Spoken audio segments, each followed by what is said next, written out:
This is a 10-10 run using dual redeemers. Gronk and I are experimenting with several fits to try to make it viable. At the time of this recording, it is not believed that you can run it solo, even with an extensive amount of bling.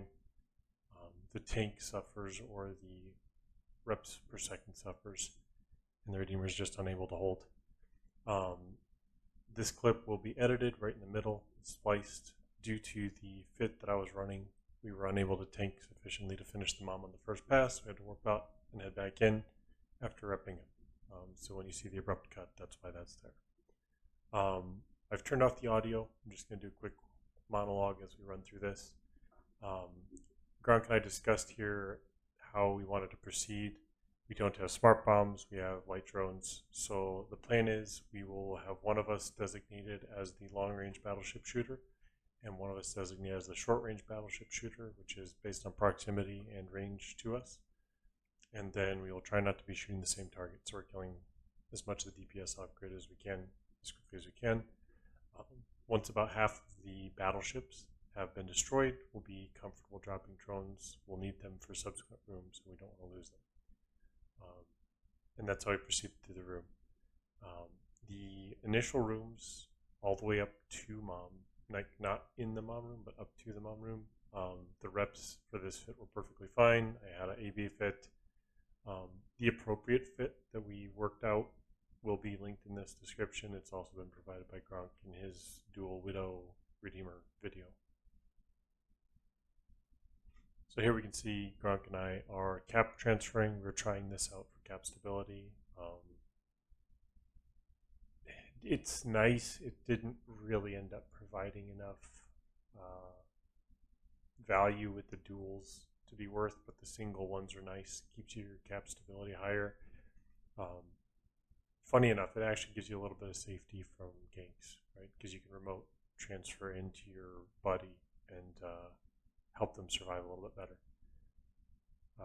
As you can see now, a bunch of the battleships are dead. We're starting to cycle the drones in.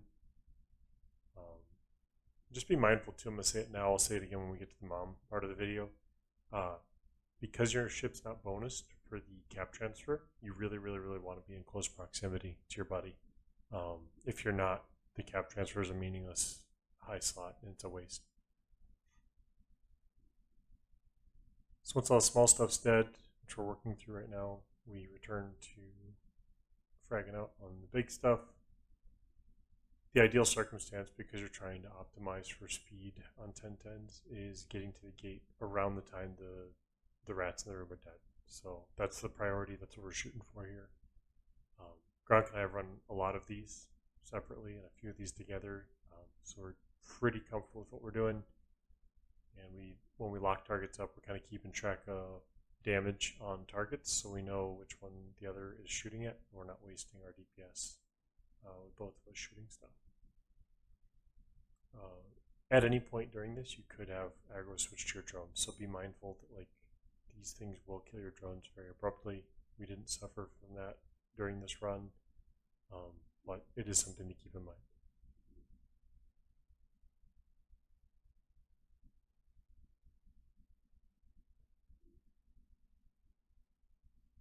So you'll notice I'm switching ammo here. We drifted out of range of Conflag. I went back to Scorch. Use the appropriate ammo.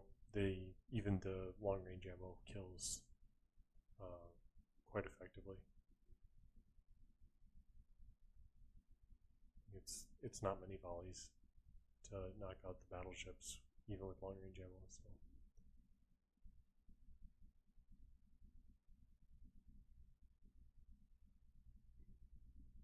Trying to get the drones to pump out DPS onto the frigates. Once the frigates all die, you can switch into the battleships, but it's pretty negligible. Up to you. I mean, 10 drones is nothing to sneeze at, right? It's like 200 DPS, so be mindful. You can put them on the battleships, but if the battleships are behind you, then your drones have to burn back to you. Use your head to kind of math out if adding them to battleship DPS is going to be a benefit or ultimately harm your run speed.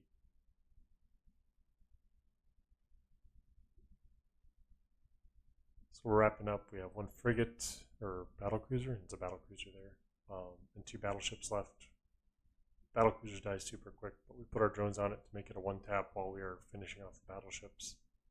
Once the battleships pop, we'll give the 1-tap treatment to the battlecruiser there. It'll pop, and then we'll be able to take the gate right after. I will say maximum skills is very, very important for this. I think you can get away with 4s probably, but ideally you want 5s for your core 16. The engineering skills in particular are very, very, very important because Redeemers run weapons on energy, they run the Reppers on energy, they run the AB on energy. So you're putting a lot of strain on your capacitor when you run these if you don't have the skills. Well, you are in general, but like if you don't have the skills, you're going to have that awkward, like, I need to cap up in between moment.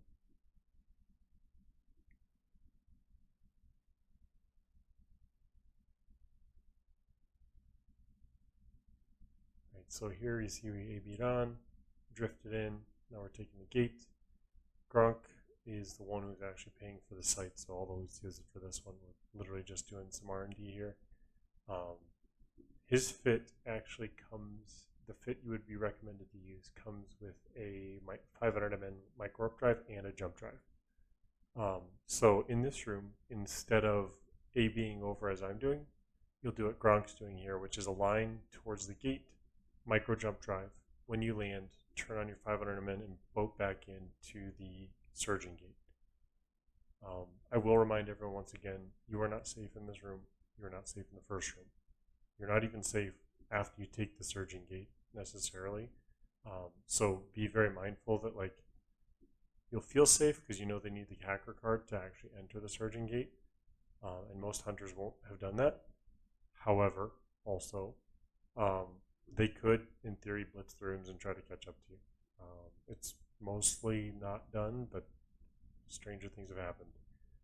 So be mindful that when you're running these 1010s, if you see someone, particularly an addictor, decloaking, on a 1AU scan, that you might want to start preparing to warp off, start aligning out, whatever. Be mindful of that. In particular, I'll remind you guys that the surging gates have a timer where once the hacker card is used, they can jump in behind you. My own experience with this, Dictor Pilot actually took the room 1 gate, probably went hot if I had to guess. In the process of trying to get my flops to the surging gate, he managed to jump in behind me, burn all the way across, and get a bubble on one of my 2 flops before we could warp out. Ultimately, I did kill him, which is hooray, good for me, but I should have been more cautious once I saw him on D-scan, should have warped off way sooner. I was cocky and tried to take the surging gate. So keep that in mind. Very, very, very important to keep in mind. Like, you're running expensive hardware that invites people to hunt you. And while these fits are quite slippery and they are fairly safe to run a 1010 in, because of the amount of ISK that you're fielding at a time, not including the pod, you have to be mindful of the fact that people will try to hunt you. So I do look at my fit here. Please ignore that fit.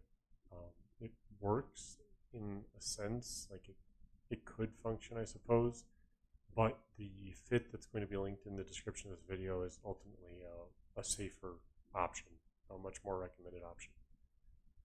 So you'll see here that Gronk didn't fully align before he hit his boosh, so he kicked off about 30 degrees off the gate and had to burn in a little farther than usual. One of the things to keep in mind when you're running these is like when we choose the fits that we ultimately say use this, we're looking for options that give you the widest margin for success. So even with boosting in the wrong direction, picking up aggro from extra stuff in this room, which is actually a lot of DPS in this room in particular, it was no trouble. Like, he ran his repper, good to go, literally no trouble at all. Worst case scenario, you frag off a couple of battleships and cruisers and you're good to go. Now, that said, the fits linked here in particular, and the Widow fit, I also linked a video in the past. These are not AFK fits. You cannot just walk away with the repers running and be fine. These will not hold like that. These are at the keyboard intended to be, I'm trying to blitz the site down. Granted, they're not as fast as something like a Marshal could be, but it's very time efficient. Now, the duration of this video is 30 minutes, I think it is. That said, the actual runtime for this, if we hadn't, and by we I mean me, if I hadn't made a mistake on the mom, and we'd actually been able to blitz down the mom, the runtime on these is something like 20 minutes, 23 minutes, I think, is what our runtime was with a bit of a hiccup there. So it's hard to guesstimate, right? Because due to my bad fit, we had to warp out, repair, warp back, run back through there again, and then finish the mom off on the second pass. So all that to say, I'm guesstimating about 23 minutes. Your mileage will vary, of course, and the effectiveness with which you run 2 accounts is going to play a part in that as well.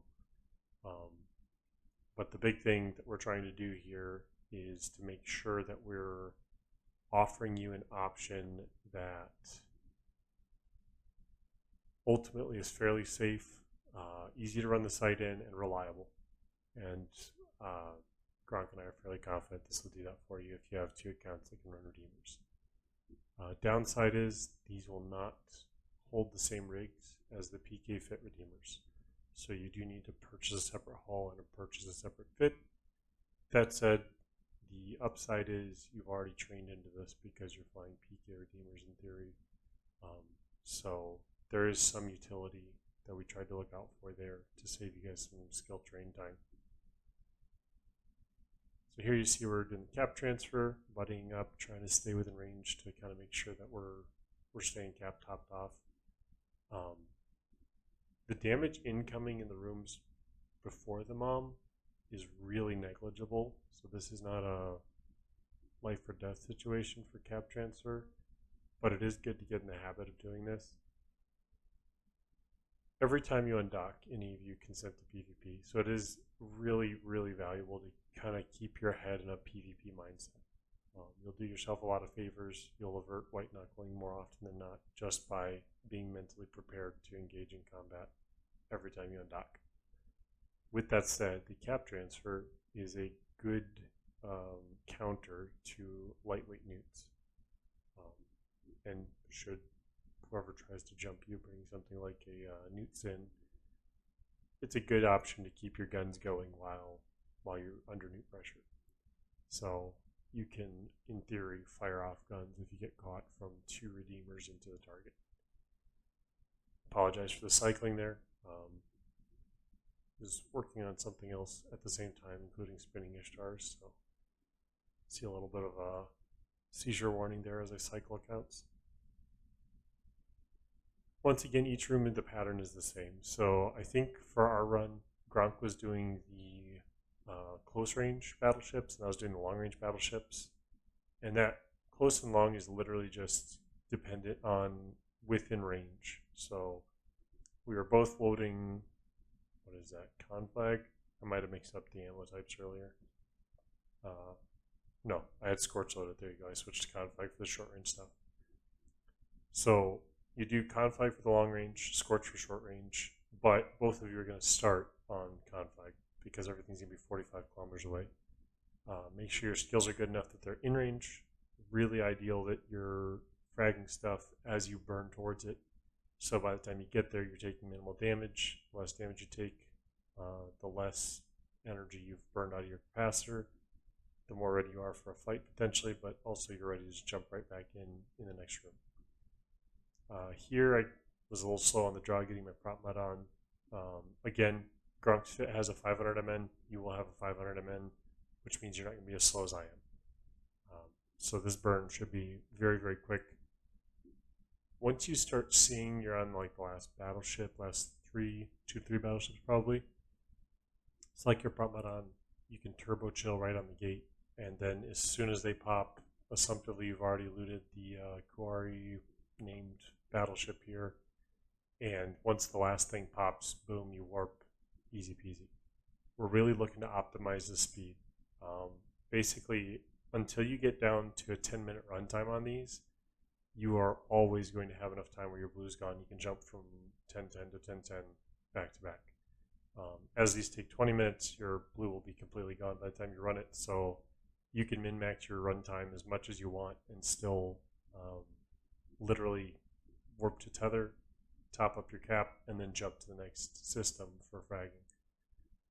So, you know, as much as you're able as you're on 10-10s, optimize your run. Try to squeeze out every second you can because your time is valuable and you want to be making money most effectively as you can during your run. This room is a bit annoying. That said, I was informed by Gronk you don't even have to shoot the towers here. So if you're unaware of this, you can ignore the towers. Shoot all the frigates, the battle cruisers, and battleships, and ignore the guns. They do a bit of damage, but it's nothing serious, and you'll save yourself a ton of time avoiding them because it takes like 2 or 3 volleys to kill them. It's a complete waste when you could be fragging the ships that actually keep you stuck in this room. Again, you're going to see me refit to a micro jump drive here. You will not need to. That is not necessary for Gronk's fit. You'll have a 500 MN, you'll have a micro jump drive. I'm going to say that again because it's important. So the micro jump drive isn't really needed in any of the rooms until you get to the mom. But when you get into the mom room, you can align directly to mom, hit the boosh, and you're in range to shoot, and you're out of range of the new tower, which gives you a perfect perch to finish the room. There are other ways of doing this, but for the purposes of this Redeemer video and the Widow video as well, this is the method we're employing because it's safe, it's reliable, and it provides a minimal amount of risk. As an added bonus, if someone were hunting you, God forbid, they're going to have to burn around the new tower, which gives you a little bit of extra time to get the heck out of dodge and get safe. So there is some advantage to having that up and out of range of you.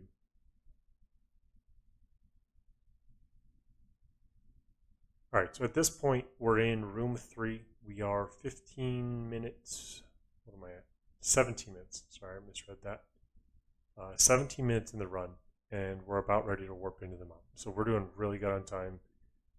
I think I'm right. I think it comes out to about 23 minutes if we hadn't had to warp out to finish mom off. So doing pretty good on this room in general, and doing really good on the run as a whole.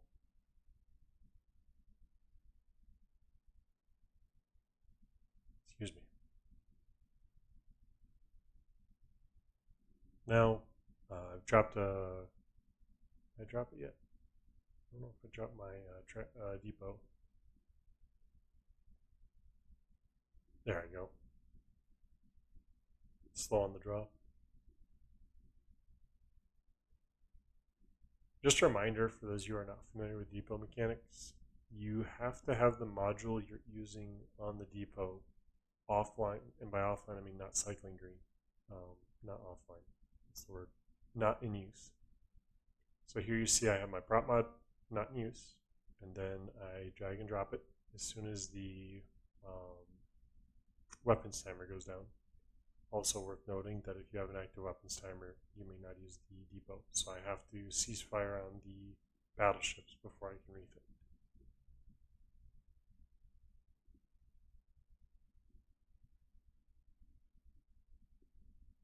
But we're turbo chilling. Depot's almost online. Takes a 60-second count before it's actually online. We had a weapons timer. I forget why. I think Gronk accidentally shot me here, actually. Or I shot Gronk. One of the two. I forget which. That's why I had a weapons timer. In any case, once it cycles down, you'll see me swap out my prop mod, put in the MJD, and then we're ready to go. So we finish off the room, easy peasy.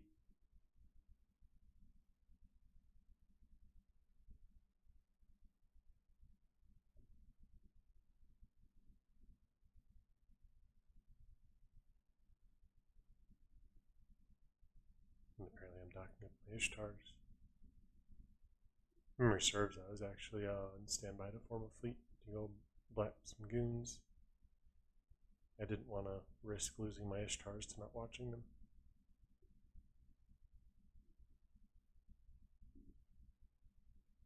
Alright, so at this point we're at 20 minutes, 6 seconds it looks like. My ability to read is functioning. So we're lining down the gate. We know we're about to be done with the room. We're going to blitz these best we can. I don't know if I remember to do it early enough here, but it is good practice to split your guns into stacks. So the shield on the mom is 1,000. If your damage per gun is larger than 1,000, you want to split each of them down to a single stack. I think I got lazy and did 2, 2, and 2 here, if memory serves. What you're doing, as I understand it, and I could be mistaken about this, so if you discover that the math checks out differently, that's fine. Give me a comment on the video, etc. But as I understand it right now, Mom has a certain amount of a percentage of overflow on her shield. So like if you hit it with 1,001 damage, only 25% at 1 gets rolled over, and then you're wasting that extra 1. So if I have 3 stacks of 2, and then 2 of them hit on the same tick as the shield is being depleted, I'm wasting 25%, or excuse me, I'm wasting 75% of that overflow. So in the case of trying to kill the mom and do it quickly, you actually want the most damage you can cycle in when her shield is down. So to do that, you want to maximize your DPS, and to do that, you need to spread your guns out. So DPS is a damage per second. It's an average. What you can do with your 6 guns, in this case, is you can fire 1, then 2 a second later, then the 3rd a second later, then the 4th a second later, and you can spread it out, offset from each other a little bit. I think, if memory serves, the gun cycling close to like 4 or 5 seconds, so by the 5th or 6th, you're actually back on firing in the same time as the first. It is what it is, but if you're really looking to maximize your output, what you'll do is you'll build your gun stacks around that mechanism that she has with the 1,000 HP and needing to squeeze your damage in when her shield's depleted. So here we ran into a mild hiccup. We were out of cap transfer range. Whoever the first person to boosh over to the mom is catches her turbo web. It's terrible. And so what usually you will do, if you don't need the cap transfer, is one of your accounts will just sit there, be the primary target for the web, and the other will burn into about 18 kilometers off the mom so that you can scoop the loot box right after she pops. If you need the cap transfer, which for the redeemers it's recommended, you don't burn in yet. You wait till she pops, then you burn in. You've got a 500 MN, you'll be there super quick.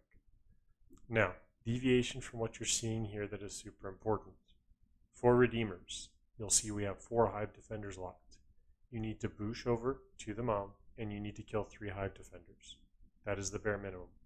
Gronk and I strongly recommend you kill all 4. They are the primary source of DPS on this grid.